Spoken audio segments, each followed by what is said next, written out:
Good afternoon, ladies and gentlemen. Thank you for being here. I appreciate your attendance. And I have no announcements to make at the top, so I'll go straight to the Associated Press. Thanks, Jay. For fear of stating the obvious, the White House right now is confronting a confluence of issues. Benghazi talking points, IRS reviews of political groups, Justice Department review of journalists, phone records, and in every instance, either the President or you have placed the burden of responsibility someplace else. On the Benghazi talking points, it's been political motivations on the Hill. On the IRS, it's been the bureaucrats at the IRS, and on the Justice Department issue yesterday, in your statement, you said those matters are handled independently by the Justice Department. But it is the President's administration, so I wonder, doesn't responsibility for setting tone, setting direction, ultimately rest with the President on these matters? Well, the responsibility to set tone and to focus on the priorities of the American people is absolutely the responsibility of the President, and you see and hear him do that every day as he fulfills his duties as President. You know, I think you have to separate these issues, and I think if you look at the answers the President gave yesterday in response to questions on the one hand about the clear political circus that Benghazi has become, and his response to questions about the reports of activity by the IRS, I think you see something different. He made clear that if the reports about the activity of IRS personnel prove to be true, he would find them outrageous, and he would expect that appropriate action be taken and that people be held responsible. He has no tolerance for targeting of specific groups, conservative groups, if the reporting is true on this, and he would expect action to be taken. But this is a matter, when it comes to the IRS, that is under review by the independent Inspector General. We have not seen that report. It is our understanding that its release is fairly imminent, and once we have that report, we'll be able to assess next steps. So at this point, we have to wait for the action of an independent investigator, if you will, the Inspector General, before we can jump to conclusions about what happened, whether there was a deliberate targeting of groups inappropriately, and if that's the case, what action should be taken. But you can be sure, and I would point you to the President's response yesterday, what his feelings are about this kind of action if it in fact took place. On the issue of what is a Department of Justice investigation, as I understand it, you know, the President is a strong defender of the First Amendment and a firm believer in the need for the press to be unfettered in its ability to conduct investigative reporting and facilitate a free flow of information. He also, of course, recognizes the need for the Justice Department to investigate alleged criminal activity without undue influence. And as I said yesterday in my statement, other than press reports, we have no knowledge of any attempt by the Justice Department to seek phone records of the Associated Press. We are not involved at the White House in any decisions made in connection with ongoing criminal investigations, as those matters are handled appropriately by the Justice Department independently. And I understand there are a lot of questions about the reports about DOJ's actions, and from my background, I understand them well. But in this situation where the department appears to be conducting a criminal investigation, it would be wholly inappropriate for me to have answers to those questions. I don't have them, and I have to refer you to the Department of Justice. If I could then go back to the IRS issue, the President did use the word if these activities have taken place. But there has been an acknowledgement on the part of the IRS leadership that these things did indeed occur. So I wondered why the President used that phrasing in claiming that it was an outrageous. Well, those from the IRS who have spoken about this obviously have much greater insight into what took place than we do. We have not seen the report. We have not, independently collected information about what transpired. We need the independent Inspector General's report to be released before we can make judgments. One person's view of what actions were taken or what that individual did is not enough for us to say something concretely happened that was inappropriate. I think if you look at some of what's been said, you know, that the actions were inadvertent or not, or constituted something that was specific and inappropriate or not. And I think that what we have to do responsibly is wait for the independent inspector general's report to be released before we assess next steps. But again, if you look at what the president said yesterday, he was very clear that if there was deliberate, specific targeting of groups, that would be outrageous and would require, in his view, action be taken. In that action, would there be something that the White House could do unilaterally? Well, I think that we have to wait and see what next steps are, because obviously there is, you know, a significant amount of independence of the IRS, as well as the NEIG, and we have to wait for what the IG assesses before we can decide what next steps might appropriately be taken. Jeff. Jay, it's now clear that senior tax officials knew about this extra scrutiny of conservative groups since 2011, which means also during the election, and that this was withheld until after the election. Should the White House have been informed earlier? My understanding is that when there is a review, as there was and is, by an inspector general, that when the end of that process is nearing and a report is about to be released, a notification is appropriate and routine, and that is what happened, and that happened several weeks ago. Prior to that, there was no knowledge here at the White House. Now, before I make judgments about, or anyone else here makes judgments about whether you know, the White House should have known more or others in the administration should have known more, we have to find out what exactly happened. And that's why it's important for us to wait for the release of the Inspector General's report, which you know, will hopefully be fairly imminent. Based on the reporting, do you have any concerns that this was withheld when it could have been a big story? Well, we have serious concerns about what's been reported. I think you saw that reflected in what the president said. And again, it's been reported, and we have to make sure that the independent review of this by an inspector general is revealed, and we can assess that and assess what actually happened, what motivations there were behind whatever actions were taken, and then decide what action is appropriate and who should take it. When did the president find out about the Department of Justice's subpoenas for the Associated Press? Yesterday. And I mean, let me just be clear. We don't have any independent knowledge of that. He found out about the news reports yesterday on the road. what was his reaction to that? Does he believe that this was an overreach? All I can tell you is that I cannot and he cannot comment specifically on an ongoing criminal investigation or actions that investigators at the Department of Justice may or may not have taken. It would be wholly inappropriate. And if we did comment on it, or if we did have insight into it, you would appropriately ask why, and is that correct procedure? Because it would not be.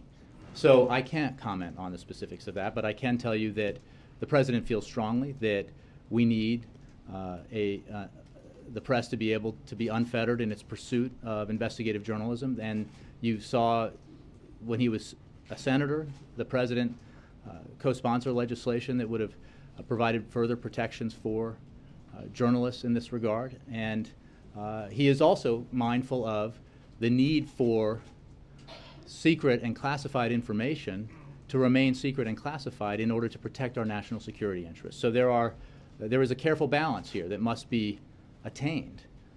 But I think it's important to look at the President's past here to understand where he comes from in this, broadly speaking, where he comes from in regard to issues like this. But we simply can't comment on the specific investigation. President Obama is being compared to President Nixon on this. How does he feel about that? Again, I don't have a reaction from President Obama. I can tell you that the people who make those kind of comparisons need to check their history because, what we have here with one issue in Benghazi is so clearly, as we're learning more and more, a political sideshow, a deliberate effort to politicize a tragedy. The President feels very strongly about that. You heard him address that yesterday. On these other issues, these are things that we are finding out about, and we need to wait appropriately for independent action to be completed before he can in any way take action or comment specifically on it. I think that it is a reflection of the sort of rapid politicization of everything that you have that kind of commentary. Everything becomes a huge political issue when, if you look at the facts, and I think Benghazi is instructive in this, the real issue is that 4 Americans died. And we need to do everything we can, as the President has committed himself to doing, to finding out who did it, finding out why, and to taking the steps necessary to ensure that our diplomatic personnel are protected and our facilities are protected so that what happened in Benghazi doesn't happen again. Instead of trying to score political points, which Republicans have been doing since the hours after the attack. And it's very unfortunate. And it's not what the American people expect us to do, because going back to Jim's original question, the President is here to try to achieve the things that he told the American people he would try to achieve, and that they supported him in 2 elections now in trying to achieve. And that is to focus on the middle class, to help in any way he can, to strengthen the middle class, to help the country build the economic foundation that's essential for the kind of dominance economically in the 21st century that this country enjoyed in the 20th. And that is what he spends his time focusing on. That and the paramount interests of protecting the national security of the United States. Jessica. Jay, you say check our history, rapid commentary, but you have to understand and hear how it sounds like the administration might be hiding something. So can we take these one at a time? On the IRS on Friday, they gave one version of the story that's changed several times since then. So can you just say plainly, does the President believe that they're being truthful, and does he think that the leadership there needs to change? Well, I don't understand how that tracks with your first sentence about assertion here.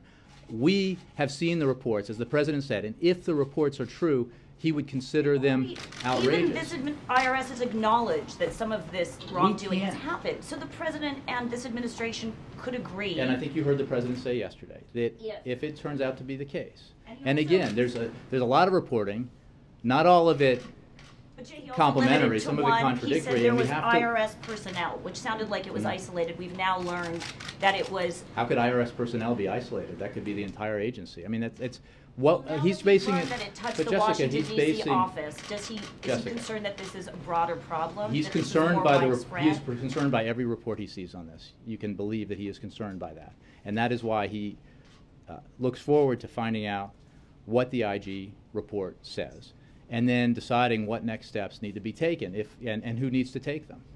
And that's, instead of rushing to conclusions or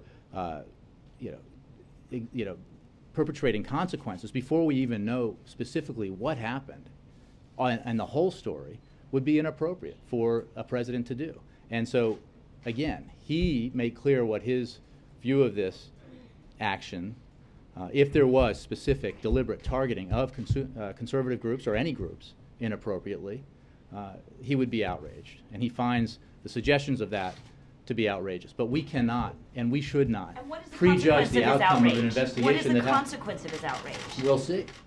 Why? How could he possibly say what the consequence will be before we know what the facts are? Okay. Shouldn't we let the facts be revealed by this independent Inspector General report before we make some conclusive judgments about what actions need to be taken? On the IRS DOJ story, we understand that you guys can't get involved in a leaks investigation that could touch the White House and the administration, and that it's a legal violation and it's a legal issue if that happened. But this involved multiple months, multiple locations, many phones. Is the President at all concerned about the breadth of the investigation, about the breadth and depth that the DOJ is using to pursue leaks in general, which has become a priority for this president? He's prosecuted in this administration more people for leaks than every other president put together. Jessica, what I can tell you is that this president believes strongly in the First Amendment and is a strong defender of the First Amendment. He believes strongly in the need for the press to be unfettered in its pursuit of investigative journalism. He also believes strongly as a citizen and as president in the need to ensure that classified information is not leaked because it can endanger our national security interests. It can endanger American men and women around the world.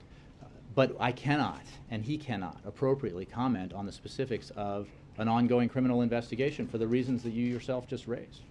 It's not about the specifics of this investigation. Just this You one. listed the specifics of the investigation, or at least as reported. Is he concerned at all about the precedent this is setting and that this is the legacy of his Attorney General? This, I think, refers to this investigation, so I cannot comment on that. What I can tell you is the President absolutely believes in the need for the press to be able to pursue unfettered investigative journalism.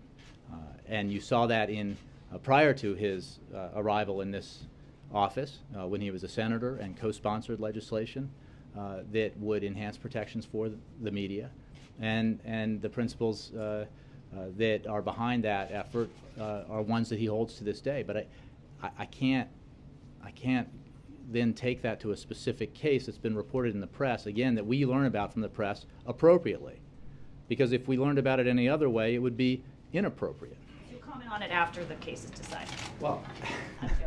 Okay. Go thank on. you. Hey, Sean. Hey, Jay, can you say categorically that nobody at the White House and nobody on the president's political team had any knowledge or was involved in any way in the targeting of Tea Party groups by the IRS? Yes. Absolutely not. I mean, look, we found out about this or at least the counsel's office was notified about this investigation, this activity, potential activity, very broadly just a few weeks ago. And beyond that, you know, we have to, we learn about everything we know about this from what we see in your reports. So that's why we have to wait for the Inspector General's report before we can assess, based on that and what it tells us, what we know and about what happened and what didn't, and what actions should be taken, and then decide on what next steps should be taken. People are going to be fired over this? Again, that we'll have to see what the report concludes and what else needs to be done to find out, if necessary, what happened. The reports that we've seen are very troubling, and if true, and depending on the reports, because there's been a series of different ones, but if it is true that there was a knowing effort to target specific organizations, as reported conservative organizations, that would be outrageous in the President's view, and there should be consequences.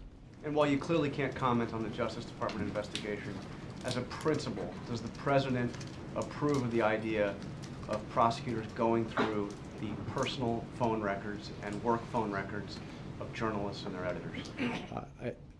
I appreciate the effort to generalize the question, but obviously that goes right to the heart of some of the reporting on this specific case. I can tell you that the President believes that the press, as a rule, needs to be to have an unfettered ability to pursue investigative journalism. And How can it be unfettered if you're worried about having your phone records? well, again, I can't respond to this in the specific, and you know, I am very understanding of the questions on this issue, and appreciate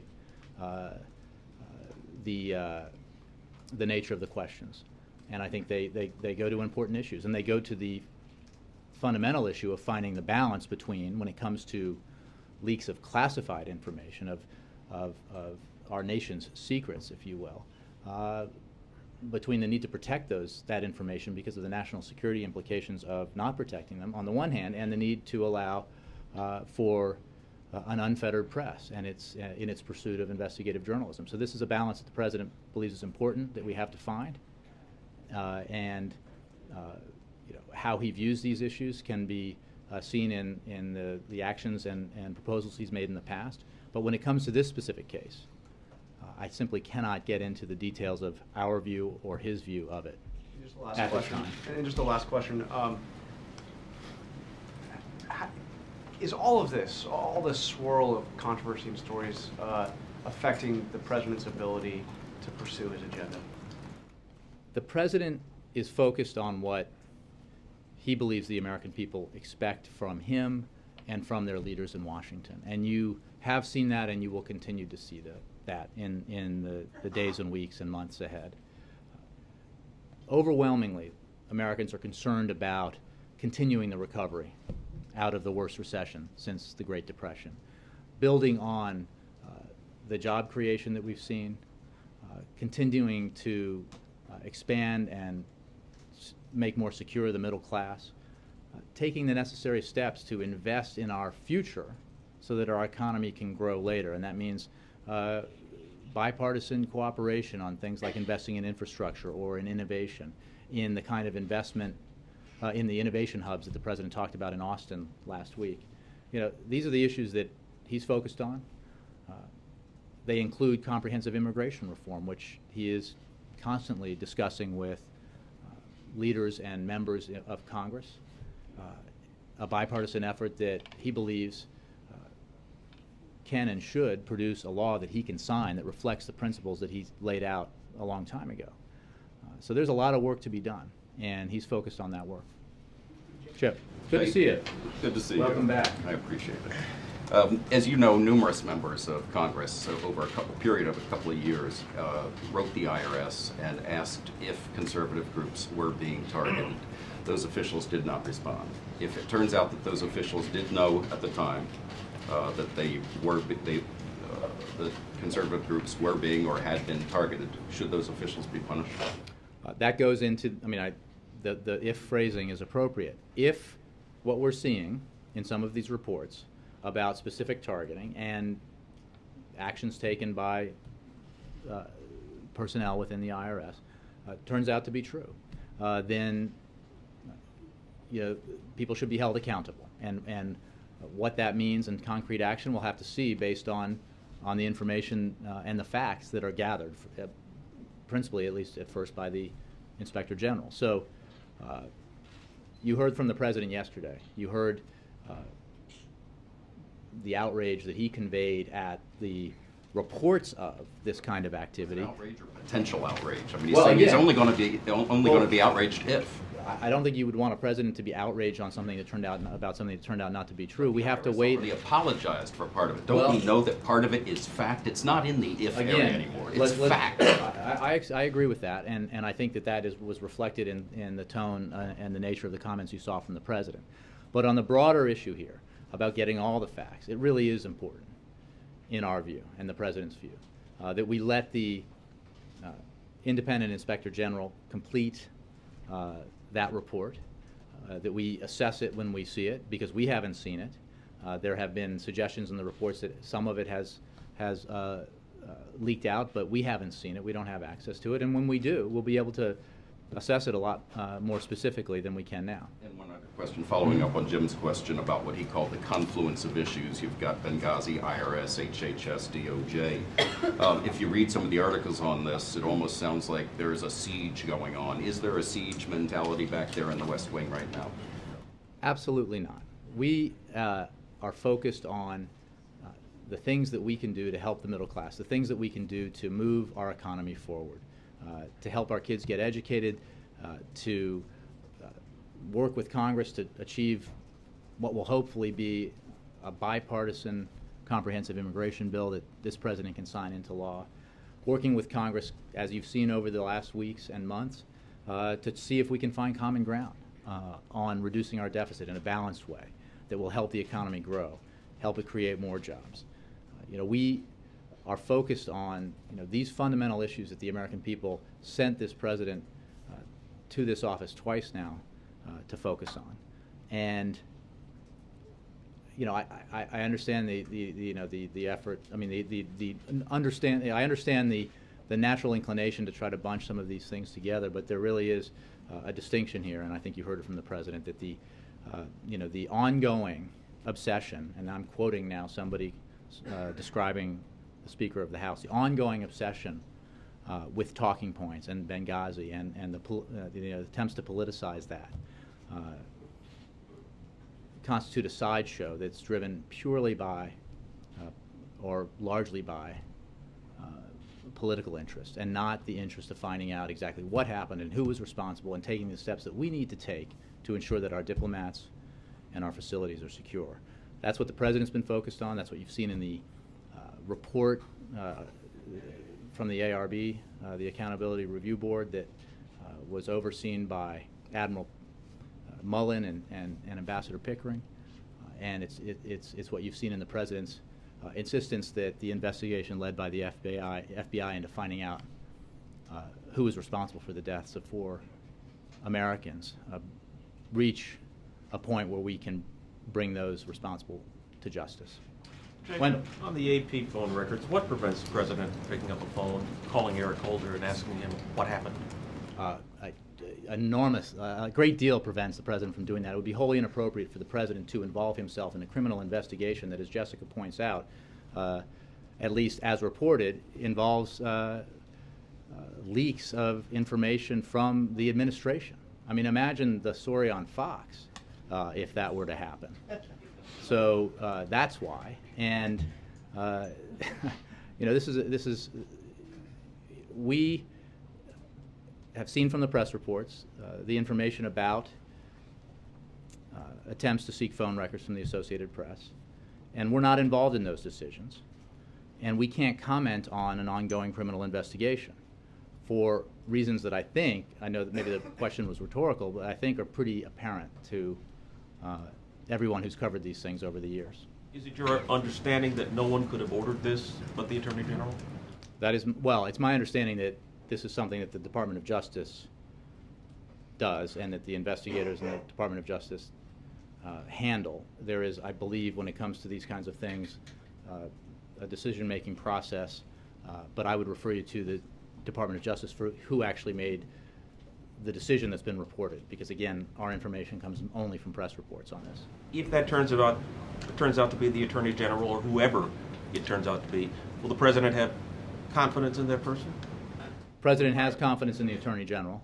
He has confidence in his team over at the Department of Justice. I think that again, I'm not going to comment on the specifics of an investigation here. I think that it is important to note that, as I've said earlier, that there is a balance here that has to be struck between our national security interests and the need to prevent classified information from leaking, classified information that can endanger Americans and harm our national security, on the one hand, and the president's firm commitment to the need for reporters to be able to, in an unfettered way, pursue investigative journalism. And do you believe it's possible to strike that balance and at the same time subpoena the phone records of reporters? Wendell, I just can't comment on the specific reports that you cite. I can say that the president does believe that that balance should be sought and can be found, but it is a balance, and therefore something that we need to constantly work at. And you've seen in the past, from the measures that the president supported as a senator, that he believed action should be taken to alter the balance. But I cannot comment on this specific investigation for all the obvious reasons. But we know it happened just as the IRS admitted what it had done in terms of the Tea Party and other groups. The AP knows its phone records were subpoenaed because the Justice Department told the AP. The president find any way that might fit in the balance that you say needs to be struck. Again, it would be inappropriate to comment on the specific investigation and the methods that have been reported. I can tell you that it is important to protect our national security classified information. It is also, in the president's view, essential to allow journalists to be able to pursue in an unfettered way investigative journalism. Jay, Mr. Todd. you keep talking about it, that then Senator Obama supported a certain piece of legislation. That is a fact. As president, he killed that piece of legislation in October of 2009 that made it so that the protections that he supported, having judicial review on this decision about subpoena, and then there was an opportunity for this bill to be passed. Chuck Schumer was supportive of it, and he said it was the White House that had problems with it and killed it. Well, I think first of all, you're talking about separate pieces of legislation and a legislative history that bears a little more looking into. The president's position on this is what it was as a senator. But the fact is, I cannot then appropriately apply his support for that measure. If he supported this piece of legislation, we wouldn't be having this conversation today, because there would be he supported a judicial review when it came to some of this. And what happened to it in sources. 2007? I'm asking you what happened to it in 2009 when he was president of the United States. The legislative history here is a little more complicated than you present. But But the Democrats were in charge. You had Chuck. I mean, this is 2009. This, who cares about 2007? We know what he said on the campaign trail in 2008 in front of the Associated Press when it came to this issue. He had a chance to support this and make this bill happen. The president's Why position on didn't he this has change not his changed. position? Yes, No, it has. it hasn't, John. The administration said that they, essentially, the president changed his position because of certain things on national security. Can you explain why he changed his Look, position? again, broadly speaking, the president does support the ability of journalists in an unfettered way to pursue investigative journalism. He believes that we have to find a balance between that goal So the balance and he had, he believed in 08. He didn't believe in Well, once he was president. again, I think that he has addressed this some, and I think you are obviously free to ask him when the next time he has a press conference to ask him about this. But the fact is, as president, he obviously has responsibilities as commander-in-chief to ensure that classified information, that the nation's secrets, that is highly sensitive information, is not leaked, because the leaking of that information can endanger individuals as well as our overall national security The interests. third party should make that decision. I mean, that's fine. As a candidate, he said that the point of the press is sometimes to be a watchdog of the watchdog a little bit, and that the judiciary branch is probably the appropriate place for them to make that determination. Look, you guys will claim classified, and it's not just you as an administration. Any administration claims everything is somehow national security. Can fall under this rubrics of that. But having a third party make that decision about, is it truly going to endanger lives? Is it truly going to do this? And you make your case in front of a third party. Does the president support that kind of protection for media sources? I don't have an answer to that specific scenario that you laid out. I can tell you that the president does support. He supported in 2008. Well, then he does support protections for the media. He does believe that we need to take measures to ensure that the media can pursue investigative journalism in an unfettered way. And we have to balance that goal with the very real national security interests that we have as a nation. Understandably, there is great concern when classified information is leaked that can jeopardize our national security interests or endanger individuals. I want to follow up on the IRS. I still don't quite understand the timeline. We had members of Congress complaining about this for 2 years. Did it just never reach you guys here at the White House that there was these complaints that conservative groups felt that they were being singled out and targeted at any point in time? I mean, I'm not sure that I'm sure people were aware of and knew some of the stories that had been reported about the complaints, but we were not aware of any activity or of any review conducted by the Inspector General until several weeks ago. Should you have been made aware sooner? Well, I was asked that before, and I don't want to. I don't understand. Let's just say that. Why wouldn't you want to know? Well, first of all, for all the reasons why there should be distance between, why the IRS should not be politicized. There has to be that distance. But on the specific question that you have, I want to wait before and see what the report says, and wait and see what we actually know happened and what the facts are before we comment beyond what the president said yesterday on this matter, and before we make any decisions or pronouncements about what action should be taken. I mean, you heard what the president said about what he believes and what he feels should what's reported about specific targeting turn out to be true.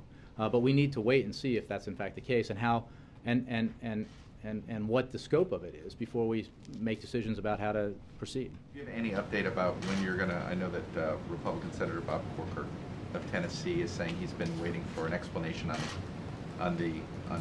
Ahmed Karzai claiming cash payments from the CIA, and that these cash payments are continuing, and he's been confirming this and claiming it in Afghanistan, and Senator Corker was hoping for an explanation from the president, and he says it's now been 2 letters and he hasn't gotten any explanation. I'm not aware of the letters. I'll have to take the question.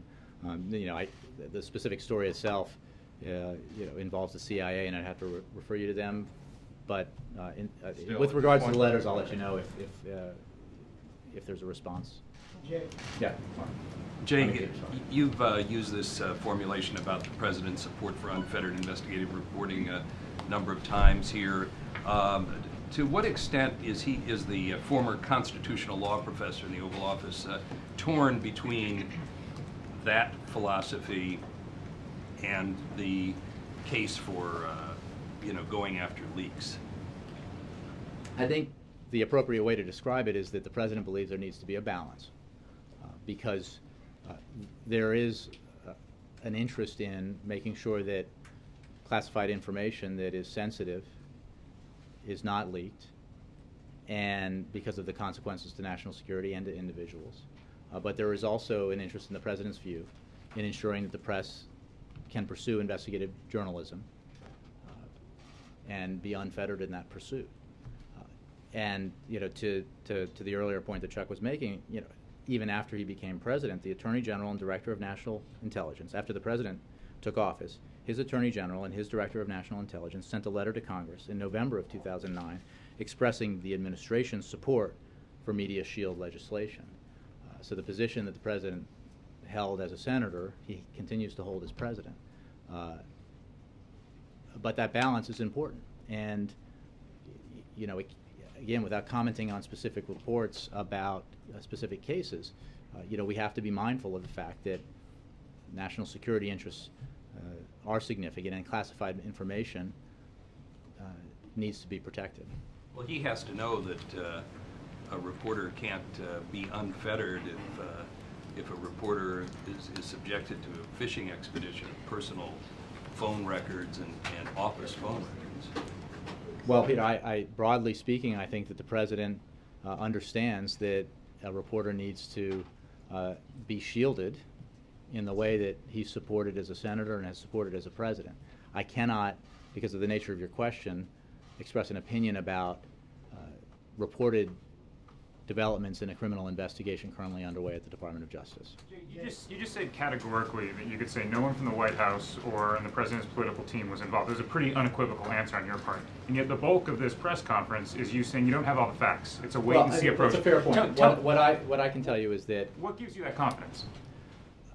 I can tell you that, as I think I said yesterday, the White House counsel was alerted about this IG review and the general topic of it just a few weeks ago. And prior, I didn't find out about it. From being categorically certain that no one from the White House's team or the political team was involved. I have no reason to believe. So you're doing that on good faith, or this is just your well, assumption? Because I can tell you that I am not aware of anyone here knowing about it. It would be obviously. So it's down to your direct knowledge of being aware of anyone here. Hans, you can ask me if somebody who works on in the. You've asserted something categorically, No, and I'm trying to understand how you know that. I am certainly not aware of, and am confident that no one here was involved in this. We found out about it just a few weeks ago, and only when I say we, I didn't, the president didn't, but the White House counsel's office only found out about the review being conducted and coming to conclusion by the Inspector General. So what gives you the confidence? I think I can say that I feel confident in that, but I don't have any. Do you have any facts? You're asking me to prove a negative, Hans. Well, you've made the assertion. You've asserted that you're confident that no one. You're the one that actually put it out. Again, you heard the president express his views, and we're going to wait and see what the facts are based on the independent Inspector General review, and then we will make judgments about those facts and what next steps might be taken and by whom and with what actions might be taken. But I'm just not going to get into any more details about it because it would be inappropriate to do so. Ari. I want to follow up on a question Jessica asked that has nothing to do with a specific investigation. This administration in the last 4 years has prosecuted twice as many leakers as every previous administration combined. How does that reflect balance? I would say that the president is committed to the press's ability to pursue information, to defending the First Amendment. He is also, as a citizen and as Commander-in-Chief, committed to the proposition that we cannot allow classified information to be that can do harm to our national security interests or to endanger individuals to be leaked, and that is a balance that has to be struck. But the record of the last 4 years does not suggest balance. That's your opinion, Ari, but It's twice as many prosecutions as all previous administrations combined. That's not even close. I understand that there are ongoing investigations that preceded this administration, but again, I'm not going to. I can tell you what the president's views are, and the president's views include his defense of the First Amendment, his belief that journalists ought to be able to pursue information in an unfettered way, and that is backed up by his support for a media shield law, both as senator and as president. And it is also true that he believes a balance needs to be struck between those goals and the need to protect classified information. And you're not going to hear him say that it's okay for the nation's secrets to be freely reported when that information can endanger our national security and do harm to individuals and endanger individuals. Do you think a fair analysis of this administration's actions reflect the views you've just described? I believe that the president supports balance and that he has made that clear, both as president and within his administration. I cannot comment on the specific case, but I can tell you what the president believes and what his actions and have been in the past. There are focus on elections? Let me move around a bit. Catherine. You just mentioned that you said the president has made this goal of balance clear within his administration. Can you describe how he's communicated that within the administration or within the to the Justice Department as far as guidance? Well, the president's position, I think I just cited a November 2009 letter to Congress from the Attorney General and the Director of National Intelligence expressing the administration's support, the Obama administration's support for media shield legislation. So that is a clear expression from several components of the administration about the president's views. I can tell you that as somebody who spends a lot of time with him and speaks about the press frequently, that he firmly believes in the need to defend the First Amendment and the need for reporters to be able to do their jobs.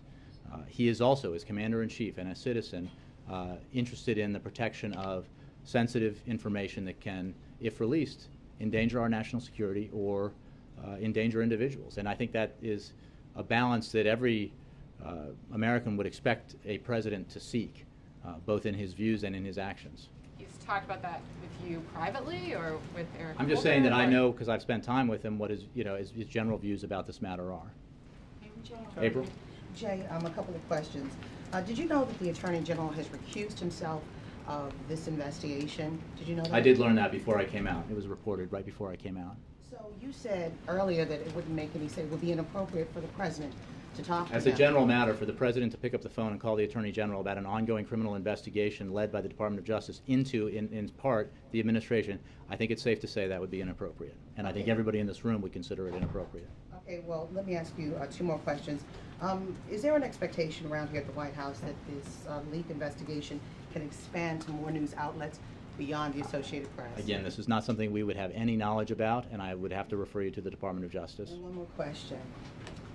At any time during this administration, do you have any knowledge of any wiretaps or any tapping of workspaces of reporters? This is a serious question. No.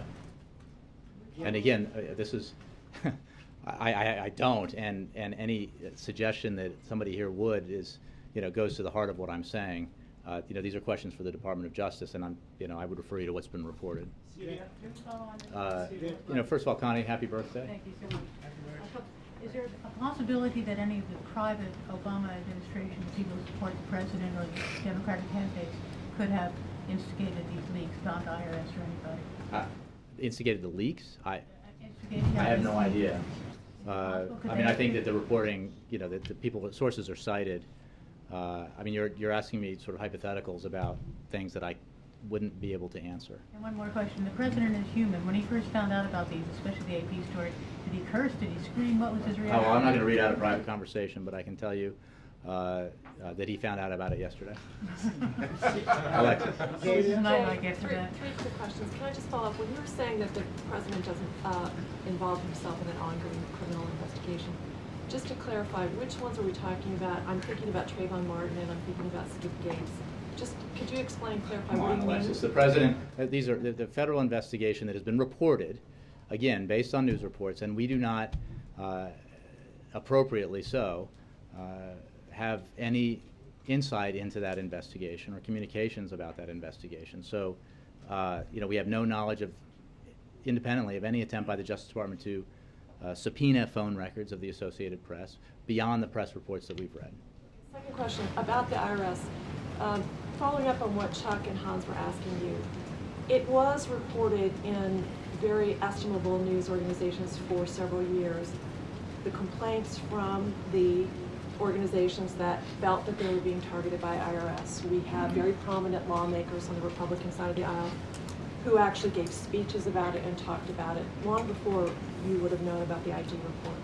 So I just wanted to make sure, are we going to find out, because of the president's animosity or his feelings or shortcomings about Citizens United, that he himself appreciated or wanted the IRS to be looking and scrutinizing those? That's a preposterous assertion, Alexis, and the fact of the matter is you heard from the president that if this turns out to be true, he would be outraged. And he specifically said if there were specific targeting of conservative groups, that would be wrong and outrageous, and there should be people held accountable for it. It's not who we are. It's not the way the IRS should ever operate, if it turns out to be true. Can I just follow up? Third question, quick question.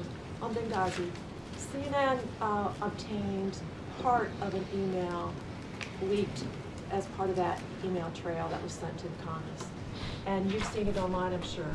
So my question is, because we're 8 months into what you call the political circus, and part of that email has come out, will the White House... I think the entire email, this report I read showed the entire email, and what it showed is that Republicans who were leaking these emails that have been shared with Congress didn't just do that. They decided to fabricate portions of an email and make up portions of an email in order to fit a political narrative. And I think I'm not surprised by it, because we've seen it again and again. We've seen it in the, remember the issue in the committee's report, the Republican committee report, about Secretary Clinton's signature, and the fact that they, of course, didn't include the truth behind that this was an automated signature and she had no involvement in that email. So, I think it just reinforces what we've seen, which is an ongoing effort to politicize this, to cherry pick information, or in this case, just make it up in order to fit a political narrative. So my question to you is, after 8 months of what you call the political circus,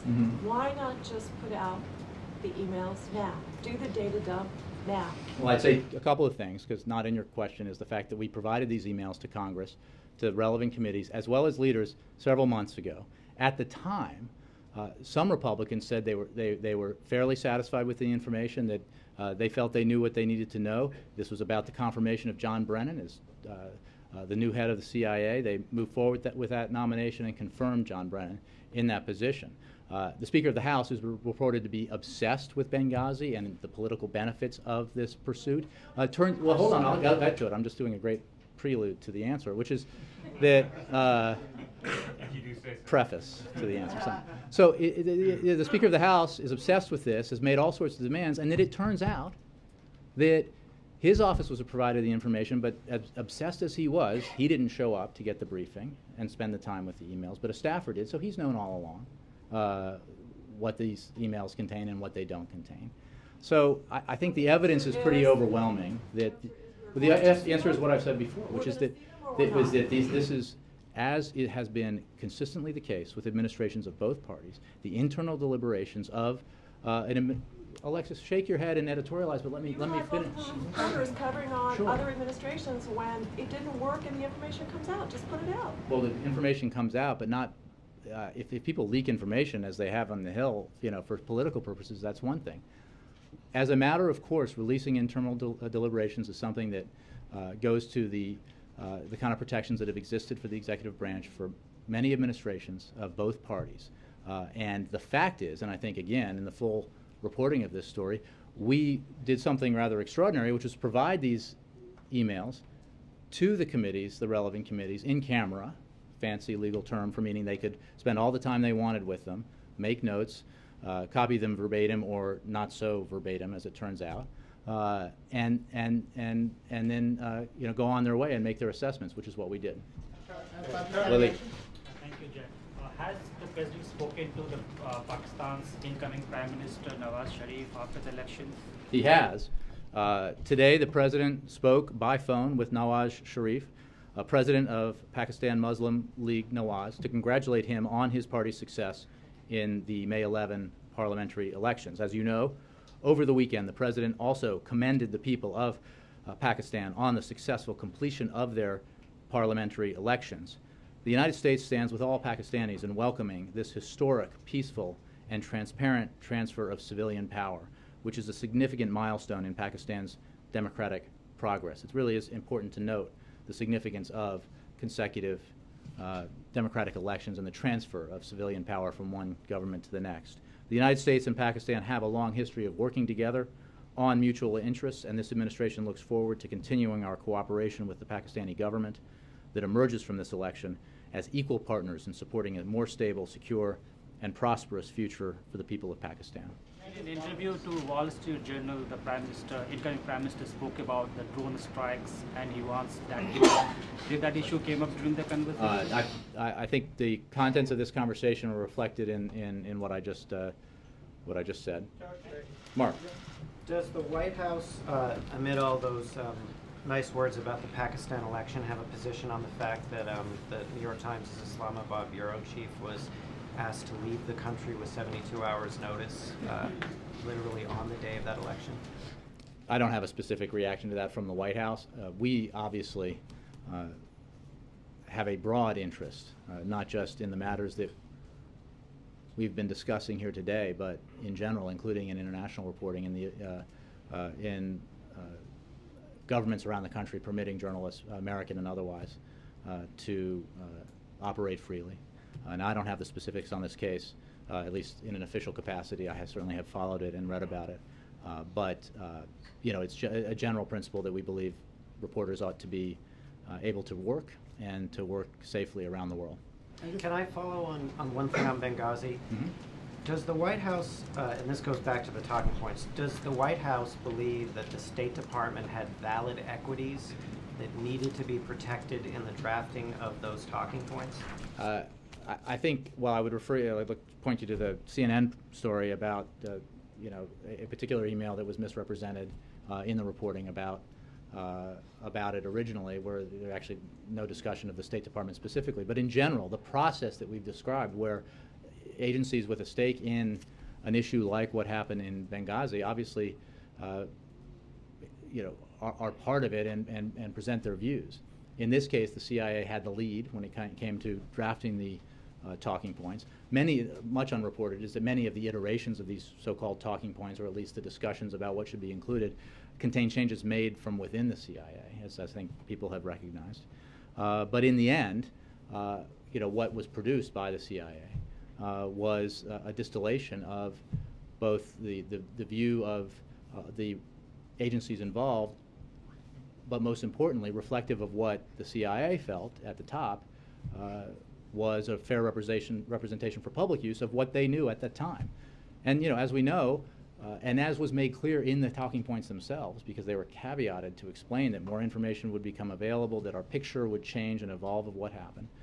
Some of what was originally put forward as what we believed to have happened in Benghazi turned out not to be true, which we acknowledged and talked about when that became evident. So, as the President said yesterday, the head of the NCTC went up and talked about just that just a few days after Ambassador Rice was on those Sunday shows. But the key misrepresentation in that email was the fact that the email as reported had the State Department singled out, and it appears the valid email did not have the State Department singled out. Mm-hmm. So I guess my question is, the State Department raised a series of concerns.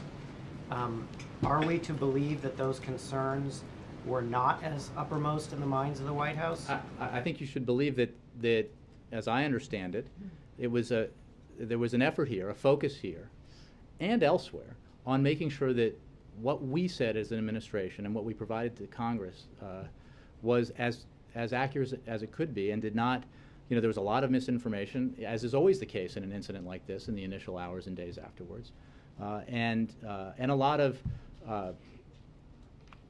assessments about what might have happened, but contradictory information about what might have happened. And it's the job of the intelligence community in this case to sort of filter through that and assess what its position is and what those points for public consumption can reflect. And that's what happened. So I don't think it was about one particular agency.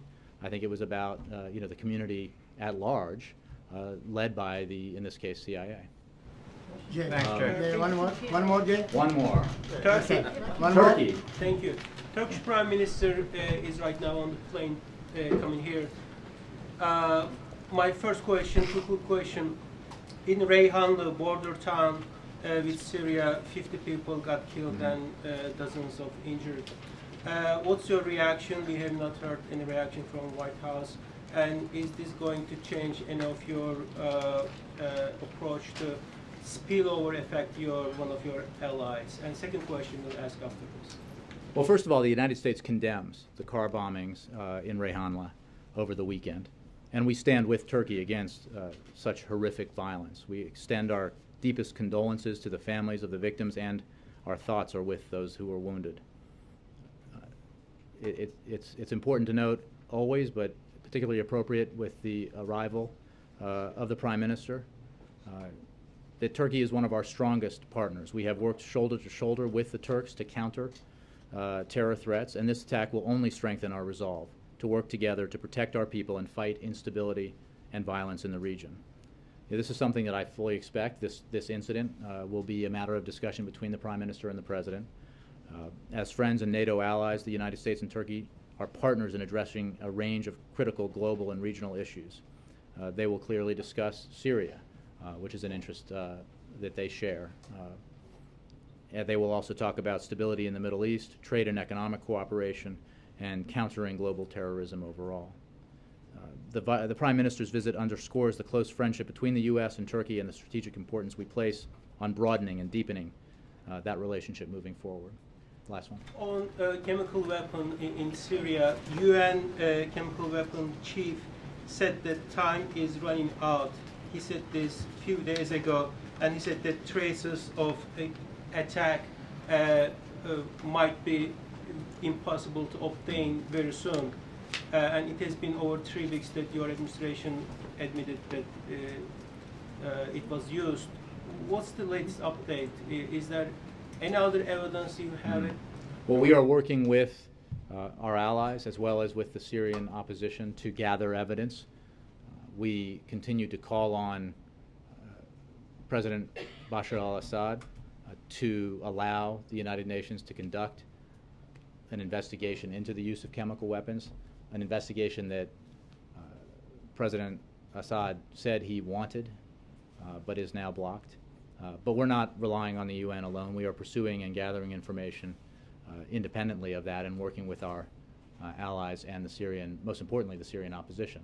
I don't have the depth of information about the progress that's being made to assess whether or not the report you said about the evidence available, whether or not that's the case. I know that we have been, for some time now, working in an effort to build on the intelligence community's assessment about the use of chemical weapons, to make sure that we have a case, if you will, a set of facts that can be corroborated and reviewed, and from which we can make assessments about possible policy actions. Even as that takes place, as you have seen, at the direction of the President, we have stepped up our humanitarian assistance. We have stepped up our assistance to the Syrian opposition. We have made assistance available directly to the Supreme Military Council of the opposition, non-lethal assistance, but we have stepped it up. And that process of constantly assessing the options that are available to us in this situation, assessing the ways that we can provide assistance to the opposition will continue, even as we gather facts about possible chemical weapon use. Thanks very much.